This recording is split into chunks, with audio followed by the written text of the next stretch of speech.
Ladies and gentlemen, the world is changing. Things have gotten weird, and a lot of people are wondering if things are regressing or things getting worse now than they were before. And unfortunately, one of those things is the BMW M5 for 2025. BMW blog, we've already covered this generation M5.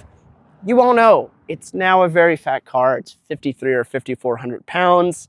It's a plug-in hybrid. It's weird. I mean, what kind of M5 would ever be like this? It's strange, but I'm actually going to tell you over the last 600 miles that I've driven this car, including up here in the canyons a couple days, I don't think it's actually a bad car. It's unique, but it's actually a really good car. Not only is it an amazing daily, but up here it still does M5 things pretty well.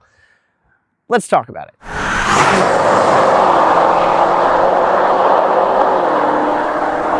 We are now on Angeles Crest Highway, stuck behind, unfortunately, a rather slow-moving Honda Accord.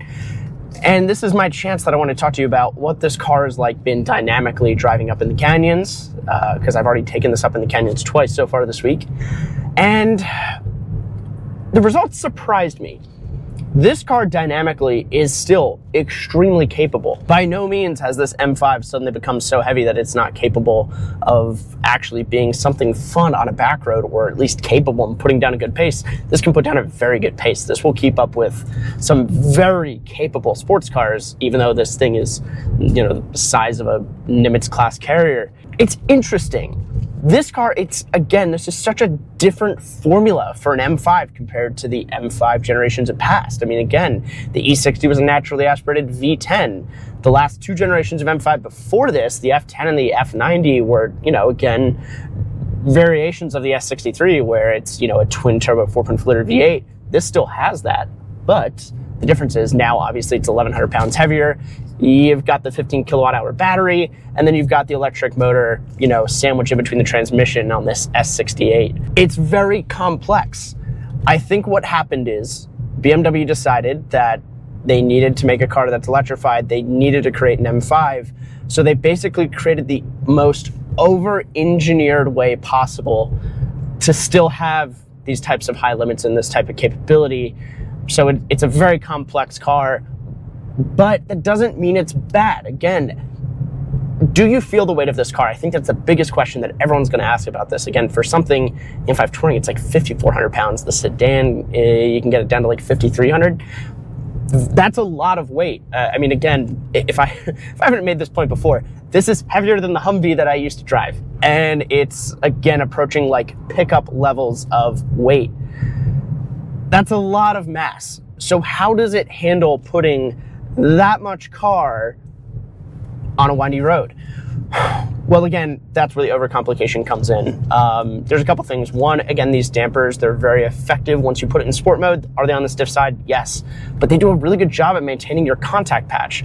I'm finding, for whatever reason, when I put it in sport mode, despite it being so stiff, it's compliant enough that, again, even on a bumpy road like this, I'm still able to keep a good pace and feel very confident. And that weight, believe it or not, kind of adds a little bit to your grip. It's almost acting like downforce, but kind of in the worst possible way. For something this big and this heavy, you would think, oh, it must have trouble stopping, but no, this car is actually shockingly good when it comes to its braking capabilities. I don't have the exact figures in terms of what the 60 to 0 stopping distance is. I imagine it's probably better than you would think for something of this size. But what's nice is this car is optioned with the carbon ceramic brake options. It's $8,500, and if you want to buy it individually, I believe it is somewhere around $15,000 if you want to buy the parts yourself. So that's very expensive. But what are you getting for that? You're getting 395 millimeter rotors in the front, 6-piston, and in the rear you're getting 280 millimeter rotors. So that's huge. Those are massive brakes, and they are very capable at stopping this car despite the weight. I mean, no one's told these brakes, so I've been really impressed with the stopping performance of this car. That gives you a lot of confidence that if you're putting, again, a lot of speed going into a corner, that when you brake, you're really not going to have much issue. This car will stop. Additionally, like I said, the damping on this car, once you put it in Sport or Sport Plus, has been great. Then, again, these brakes, very capable. I mean, it's shockingly good. You can feel the weight of the car, but this basically just looks Isaac Newton in the face and just tells him to go kick rocks. Like, this thing is a middle finger to physics. It's kind of amazing. Again, is it enjoyable driving a car this heavy on a road like this? No, that's where that's up for debate. Again, I've always enjoyed my lightweight cars. I've always enjoyed the funnest cars that I've driven up here are a Morgan and a Miata, and then that M4 competition tuned by Carbon. That was amazing. But there's something really kind of cool about this because it basically just wrestles the car through the corners. It kind of just beats the road into submission and then kind of continues on. It's very capable. You know, again, is it heavier than what you would want? Of course. I mean, again, I would love if this car could be like a sub 4,000 pound sports sedan. But that's also where I think this car has changed quite a bit, to the point where I don't know if the M5 badge is really fitting it. Because when you talk about how big these cars are now, again, this is now an inch longer in wheelbase than an E65 Generation 7 Series. That's 2 generations ago 7 Series with the bangle butt. This is bigger than the short wheelbase version, and it's roughly like less than an inch from the long wheelbase version of that car. That's crazy. That's great for rear seat room and trunk space. But at this point, is this really truly an M5? Again, it's really feeling like this is like an M7. This is a luxury barge on wheels. I love the daily driving aspect of it. I love the way the electrification makes this just the most usable M5 for what you're going to be doing 95% of the car. But again, that 5% that you come up here, I think you're expecting a little bit more, and I think you're expecting it to be just a little bit better dynamically. And I think it's a real shame that, unfortunately, because of regulations, that they've had to change up the formula for this. It doesn't make it bad. It just makes it a little bit different. You might lose a little bit of that at-limit capability if you really wanted to push this car on a back road. But I also think the M5 on a road like this is not really its true natural habitat. I think really the Autobahn is where this car shines, that it's extremely capable to take on a road trip very quickly. Now, if you know anything about the M5, it's, again, notorious for being that like Autobahn missile. And again, this is still very capable at doing that. This car is very happy cruising at like 85, 90 miles an hour on the highway, hypothetically. But again, because of that smaller fuel tank, because it now needs to fit all the batteries in the back, you don't get quite as much true highway cruising range. But again, you're still gonna get like 250 to 300 miles on the highway. That's enough, really, for daily driving, because I was getting 72 mpg average for the week. That's almost 1,200 miles that I'm gonna get out of this fuel tank. But I will say, the M5s of past have been notorious and known for being cannonball cars. I mean, the F90 was like probably the best car that you could ever want for driving cross-country, coast-to-coast as fast as possible. This car is now just so big and so heavy. It, again, I don't know if this would be quite the ideal road trip car that the F90 was. All right, now Horatio has covered the M5 quite a bit in detail in a lot of his other videos. So we've talked about the design on this car. Depending on who you are, you might either love it or hate it. I've actually found I really like the way this looks, especially in wagon format with that rear 3/4. The proportions are great. It looks chunky. It looks like kind of almost a battleship on wheels, but I don't think it's a bad thing. This kind of owns up to the fact that it's a heavy car. That's too bad. One minor complaint, though, about the design. Up in front, down here, the lower air scoop for a lot of these intercoolers in the front, it's just wide open. Typically, cars have some kind of mesh here to prevent any kind of debris, damage, bugs, whatever, animals from going in there and causing damage. These are wide open. A lot of these poor bugs have, you know, that's kind of their graveyard at this point because it's just wide open. I suspect a lot of cars are going to end up getting some damage because of that, but hopefully the aftermarket will come up with some kind of solution for that. But other than that, the spec on this is Isle of Man green over the orange Kalyami interior. I love it. It's like driving a big angry Irish flag around. I think it looks great. So good spec. Now, I do want to talk about some of the technical aspects of this car that I don't think were covered and I don't think have kind of gotten their due diligence and people understanding how important some of the changes are to this. One of those is the S68. So most people tend to think that the S68 is just an S63 with the new, either mild hybrid system or in this case, the full hybrid system with the electric motor sandwiched into the transmission. That's not quite the case. Now, that is an important change because it's integrated right into the transmission. Let's talk about the S68. It's a 4.4 liter twin turbo V8, but what's different about it from the S63 other than, like I said, that electrification aspect? There's a couple actually important updates. Number one are the turbos. Traditionally, BMW V8s have always actually been single scroll turbos. That means there's basically just one air channel that runs through. Now it's a twin scroll. That doesn't mean twin turbo. What it means is there are now two channels for air to come out from the exhaust side into the turbo. And what that does is there's basically different impulses you're getting from the exhaust based on the firing order. And based on the actual vanes within the turbo, you're either going to allow for more airflow, which is going to allow for more power overall. But the problem is it takes longer for that to spool up. Whereas when you have a twin scroll, you can have one side with smaller fins that are closer together. That's going to allow the turbo to spool up faster. You get more mid-range torque. And then on the high end, you're still getting that high-end performance. But the downsides are they're just more costly, they're more complicated to make. And there's also technically a little bit of loss very much at the high end, but you can kind of account for that and counter it with gearing.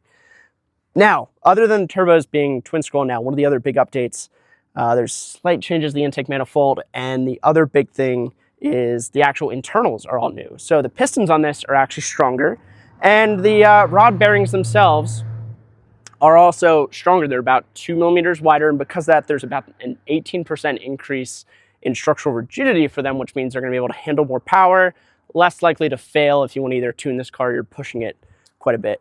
So mechanically, there's quite a bit of updates to the S68. It's not really just an S63 with that electrification. There's more to it than that.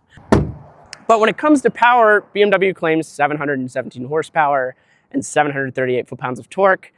I think one thing that we've learned about BMW that's important to understand is that they like to lie to us, but not in a bad way. As a matter of fact, they always tend to underpromise and overdeliver. What we found is that there have been several people who have now taken the G90 and G99 and put it on a dyno, and the results are showing that this car is really underrated. IND found this car was actually making 698 horsepower at the wheel, which if you account for even a conservative 10% drivetrain loss factor, most people it's usually about like 15 to 20, that's still over 770 horsepower at the crank. Torque numbers are actually somewhere around 800. That's a lot of power. So despite the fact that the car does weigh so much, it's got the power to kind of back it up, and the brakes. I think some people kind of forget how big and potent a lot of these brakes are on the M5. So this is equipped with the carbon ceramic option, about $8,500. You can actually go ahead and just buy them from BMW. I think they're like $15,000 if you buy them off the shelf, which is a lot. But what do you get for it? 395 millimeters up front, 6 piston, and in the rear, they're still 380 millimeters. So they're huge, even for the rear brakes. Despite the weight, this car actually does a really good job at stopping, and it's very consistent. It doesn't matter how hard you're pushing this car up in the canyons, not that I've done anything faster than the speed limit, but it actually does a really good job at kind of handling all that mass. So bigger car, bigger brakes, kind of cancels each other out. But there's a couple other things that are kind of interesting about this car. And again, kind of going over the stats about it, it's about a 15 kilowatt hour usable battery, I think 14.8. The actual gross size is about a little over 18. And you might ask, why is there a difference between how big the battery actually is and what you get to use for driving on all electric or for supplementing the power of the V8 under the hood? The larger that discrepancy, the longer the life of the battery, because the issue is if you have a very small difference in your usable versus gross size in the battery, it's pretty quick that you can sort of begin to degrade the actual battery chemistry, and then you'll need to replace those batteries quite a bit quicker. Being a plug-in hybrid, you're gonna wanna go ahead and charge this car up to 100% every day. And because there's that discrepancy, it allows you to really drive it on all electric pretty often. The downside is for every kilowatt hour of battery, it weighs about 20-ish pounds. And again, you're talking about 18 kilowatt hours of battery in the trunk.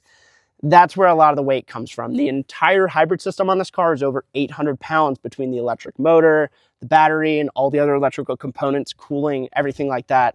So even if this car didn't have the plug-in hybrid aspect to it, it was still going to be a car that weighed probably 46, 47, 4,800 pounds. You have to remember, it's not just the fact that you're adding all this hybridization, that you're adding rear wheel steer, that you're adding so much complexity to the car. The other aspect is it's just a big car. I mean, if we take a look, the G90 and G99 5 Series overall length, believe it or not, is actually an inch longer than a short wheelbase E65 7 Series, which brings up the question a lot of people begin to ask, is this really an M5 or is this kind of actually really an M7 at this point? Kind of depends on how you look at it. Like I said, it's a very weird and different M5, but I don't think that makes it a bad thing. I think it's just the way the world's going. Times are changing and the automotive industry is moving towards electrification. This is the best we're gonna get with all the current emissions regulations that we have, unfortunately. But like I said, when I talk about the way this car drives up on a mountain road, it's not bad. So at the time of filming this, I've now driven just over 275 miles. I've driven 210 of those miles on electric alone. Now, for work, I have to drive between about 50 to 100 miles a day. And pretty much what I do is whenever I just find a plug, I just charge it wherever I can. Luckily, a lot of the sites that I go to have chargers nearby or on site. So as a result, I can just keep charging this. It gets to a full charge in about like an hour and a half. I've found it doesn't even take 2 hours. And with that, I'm getting easily 40 to 48 miles of range so far. Yesterday, I drove from my home to LAX airport, and I drove that 58-mile trip. 48 miles of that, or excuse me, 47 miles of that I did on pure electric. So I'm barely using gas, despite driving 275 miles, including about 50 of those miles I drove in the canyons, and I will tell you, I was not driving efficiently. I'll just leave it at that. I still, despite all that, I'm averaging 50 miles per gallon, and I've only used a quarter of a tank of gas. I know that the fuel tank is only about 16 gallons, which in theory only gives you about 250 miles of range, assuming you never plugged it in. But if you make any effort of plugging this car in, it's shockingly efficient. It makes it a great daily driver, and I'm just puttering around in traffic really without any complications. My life is easy, and I'm enjoying the comfort of this M5. So one cool little thing about the M5 that I really like is there's this boost paddle for your downshift paddle. Now, normally if you just tap it, it'll downshift a gear when you're using the gas motor, but if you hold that for about 1 second, it takes it out of whatever efficient mode you might be in. It puts it into the most hardcore settings that it possibly can to extract the most power out of this car, and basically just gives you about 10 seconds of all the power that this car offers. I actually used it this morning. I was trying to merge onto the express lanes. For some reason, some guy decided he didn't want to let me merge, but I was able to pass him very successfully. So, very cool little feature there that just makes passing very easy. I want to spend a little bit of time talking about what it's like driving this car in all electric for your daily commute. Now, here's the thing about Los Angeles traffic. A lot of people here love buying high performance sports cars. A lot of people like to flex a little bit, and I totally get it. If I had money to buy an M5, I would. But, you know, I think when it comes to car design and building a car, there's kind of a difference between what people really want and what people think they want. And I think there's a difference between the image that people want to put out and what they're actually going to use the car for. So I've got to say something that's going to be a little bit controversial, but I think this M5 is actually better built and does a better job at what people are going to do 95% of the time with this car than any other M5 that came before it. Now, do I miss having a V10 under the hood of an M5? Yeah, of course. Do I miss when this car weighed 1,100 pounds less? Yeah, that was awesome, because the F90 was just one of the most crazy high-performance sports sedans you can imagine. I mean, it was so good at putting miles down on the highway at an incredible pace. This car, yes, it's a lot heavier. I don't know, does that really impact the car on a day-to-day basis? I'm gonna say something again, it's controversial, but really, no, not really. Again, it kind of weighs as much as most SUVs nowadays, and everyone buys SUVs. No one really complains about the ride quality and the weight of those things when they're driving around. Now, I get it. This is supposed to be an M5. You're supposed to have something that is incredibly high performing for when you want to just show people how much power and what a German sports sedan is capable of. But again, this is where I talk back about there's a difference between what people say they want in a car and what they're actually going to use it for. I have never seen anyone take an M5 to the track, or I've never seen them take it to the track more than once or with any regularity. The reality is, if you're going to be doing that, you're going to buy an M3 or like an M2. The M5, what it's good at is, again, being that luxurious big sedan that you can fit 4 or 5 people in, a bunch of their stuff, and cover miles very quickly. Or it's for that extremely wealthy customer that, you know, they've got a McLaren 750S, they've got a, Porsche 911 GT3 RS, and they need a daily that's comfortable but still high performing because, again, they've got the money to spend on it. I want to flex a little bit.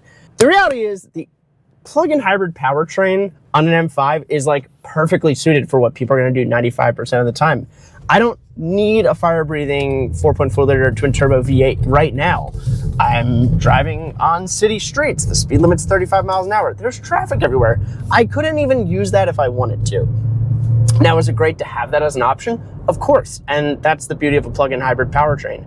I still have this. I can still use it when I get the opportunity to do so, but for puttering around town and commuting, driving on all electric is actually really nice. It's quiet, it's easy, it's almost like you're getting 2 cars in one. In terms of the driving experience, I find there is enough torque on driving all electric that it feels kind of like you're just driving like a 4-cylinder SUV. Like, yeah, it's not the fastest, I'll admit that. It doesn't feel super zippy, but there's more than enough power that I don't feel like I need much more at all when I'm just kind of, commuting around town. And what's also nice is, right now, electrification is to hot rodding what supercharging and turbocharging used to be. You have to remember, there's about 14.8 kilowatt hours of usable battery in this. What I'm seeing is about 2.7 to 3.4 miles per kilowatt hour. So far with commuting with this car, I've been able to get anywhere between, I've actually gotten as high as 47 miles of range out of electric only. I mean, that's incredible. You have to remember the average American only drives about between like 37 and 38 miles on average. They do a study every year, and it usually always ends up being around 37 miles. So this is actually totally capable of covering an entire person's daily commute in all electric if you want to. I will say that's really nice about a plug-in hybrid is you get so much convenience from it. And let me explain. Okay, driving a plug-in hybrid here in California, it's like getting a VIP membership to driving. What I mean by that is, one, if I want to, I can get an HOV exemption sticker on this car, and I can drive alone in the HOV lanes because this is a plug-in hybrid or electric vehicle.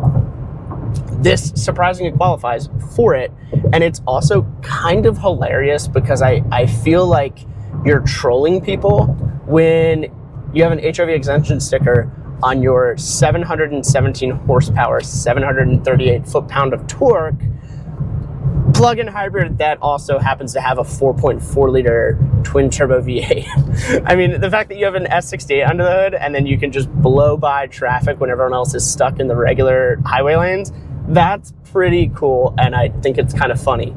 The second thing is when it comes to parking.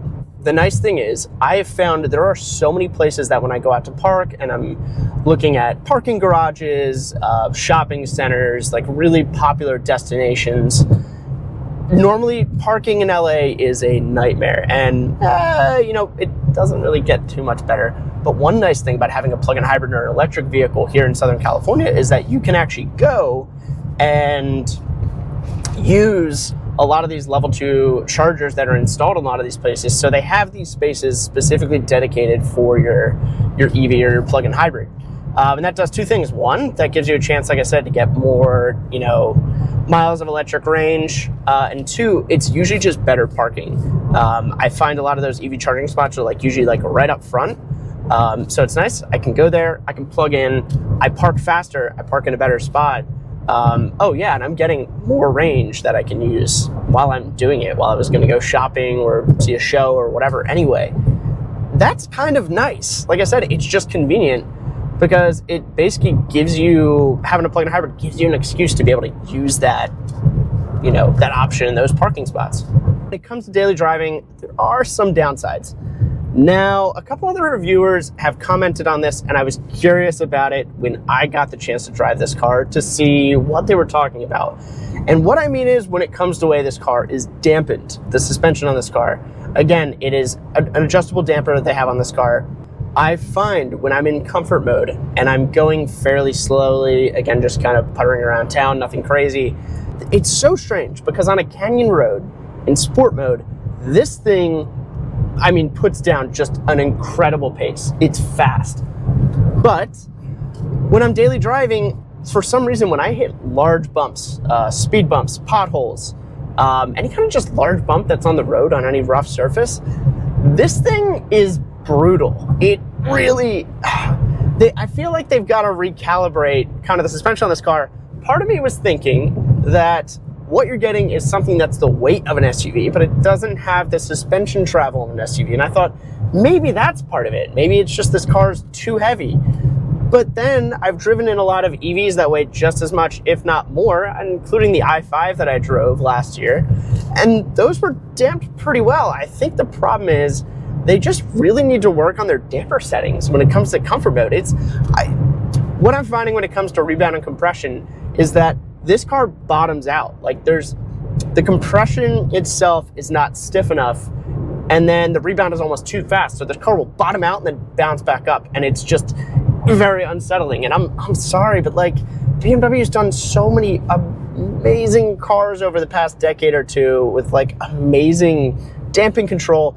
And this one, they kind of really let me down a little bit. I hate to say it, it's too stiff. That I hope can be fixed. I'm pretty sure once they tune this car a little bit differently, it won't be a problem. Hopefully they can do a software update on anyone who buys one of these anytime soon. But that's really one of the few complaints that I've had about this car so far. So one of the things that I love about modern BMWs is their driver's assistance professional package is just so good. Under 40 miles an hour, it also will allow you on the highway to drive hands-free, which is so nice in LA traffic. So in conclusion, when I'm talking about this car and what it's like to daily drive and how I like it for daily driving, I'm gonna be honest with you guys. I love this car. I love driving around a nice, comfortable wagon that's a plug-in hybrid that gets great efficiency, usable electric range. This has been just such a joy to drive around every day. And I think what BMW did is, I mean, again, they were kind of forced to because of a lot of these regulations, but what BMW did is they built an M5 for what people are actually going to use this car for. And I think they nailed it. I mean, yeah, this is a great daily. This is the most daily drivable, best daily driver M5 I think they've ever made. By the way, this car, I've gotten more thumbs up in this car than any other car I've ever reviewed or driven. This is awesome. You become a celebrity in this car. If you want to buy it for that reason alone, I totally get it. This is, people love this car.